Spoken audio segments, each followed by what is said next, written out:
Hi guys, welcome to the channel. Thank you for joining me and thank you for your continued support. Right, I also want to thank everyone for taking part in that little poll I released earlier today.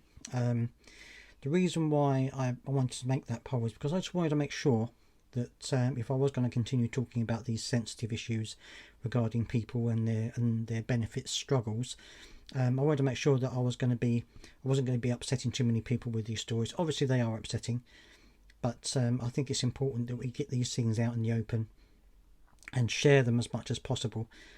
So if you do see one of these videos, then please do share it to as many as you possibly can, because we need to make the government and everybody else aware that these things are happening. So thank you for everyone who voted on that. If you haven't yet, or if you haven't seen it, it will be on my channel page under my posts tab if you see it there. Right, so with that in mind, I'm going to be talking about a tragic story tomorrow. I'm not going to do it today, I'm going to do it tomorrow. One that a couple of people have asked me to talk about, so I'm going to do a video on that tomorrow. Today, I'm going to talk about Wes Streeting, because he has come up with an idea of how to protect GP's time to offer more GP appointments to certain areas of society by focusing on them rather than other people. So I'm going to show you the article now so we can read through it together, and I'd love to have your opinions on this, whether you think this is actually a good thing or whether you think this could be perhaps an early stage in terms of privatisation perhaps. Let me show you the article and I'll show you what I mean. Right, here we go. GPs should be able to prioritise elderly over the young. This is what Wes Streeting has suggested. Young people should be encouraged more to stay away from the GP so that the sickest in society can be prioritised, Wes Streeting has said, as part of a plan for more personalised medical care in the NHS. The Health Secretary has been consulting medical staff, members of the public, on what should be included in the 10-year plan to overhaul the health service.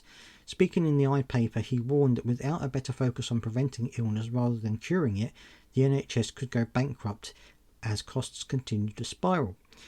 Streeting said that technology, including artificial intelligence, would be a key part of helping individuals receive personalised support, making the service more productive and easing pressure on major bottlenecks. One example he predicted would be ensuring that relatively healthy people can access advice outside of their GP.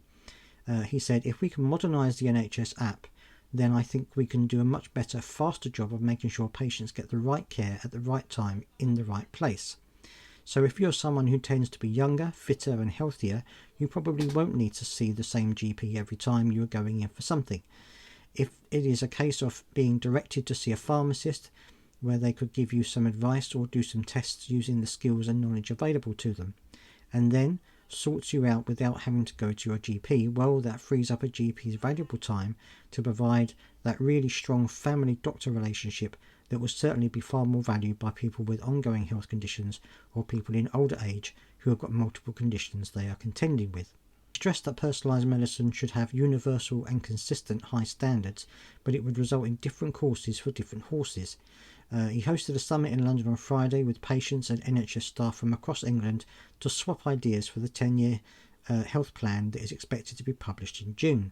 He has promised to get waiting lists down with the help of a multi-billion-pound cash injection, but also to reform how the healthcare system works so that it does not continue to suck up more and more money without providing a better standard of care. Now in March, Sir Keir Starmer announced the NHS England would be abolished. Control of the health service would pass directly to ministers rather than being managed by what Labour has called the country's biggest quango. Streeting told the iPaper the 10-year plan can't just be about reform of the NHS, it's got to be about our whole approach to health. Unless we focus on preventing illness as much as treating sickness, we won't succeed in bending the curve of costs and demand that, if allowed to go unchecked, threatens to bankrupt the NHS and put into serious jeopardy what I think all of us are committed to, which is a national health service that is publicly funded public service, free at the point of use, so that whenever you fall ill you don't need to worry about the bill. In addition to shifting more care from hospitals to the community and making more use of technology, the project is intended to spread the best examples of innovative practices around the country as a whole. So what I would say personally to this, my personal opinion, is that if it works out like that, that could be a good thing. you know, there are people, disabled people out there who may well need more consistent care from a GP, and if that is going to be done, then absolutely I think that could be a good idea. My concern is that this won't be done properly. You know, my concern is if okay, you're young and you're fit and you're healthy, but if you get something such as, say, if you find a lump or something like that, and you go to the pharmacy or you go to a nurse practitioner, then okay, they may then refer you to a GP, but it's time that it's going to be taking, and it could be very important time. You know, this could be a time sensitive situation.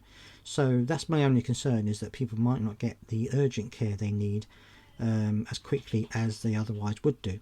Of course, there's, you know, I'd love to hear your thoughts on this, because this could potentially be a good thing for disabled people if they have ongoing medical conditions and need ongoing treatment. It sounds as though they are going to be prioritised over the young, fit and healthy, which could be a good thing in some ways. But if it's done in the right way, I think we'll have to wait and see what he actually comes up in terms of a plan itself. But let me know what you think down in the comment section. Do you think this will work? Or do you think that Wes Streeting is just really hoping for the best, and actually what he has is a lack of GPs, and what we actually need is more GPs rather than GPs singling out one particular demographic? I'd love to hear your thoughts down in the comment section as always. Please do remember to subscribe if you've got this far, to help grow the channel. It really does help, and I will see you next time.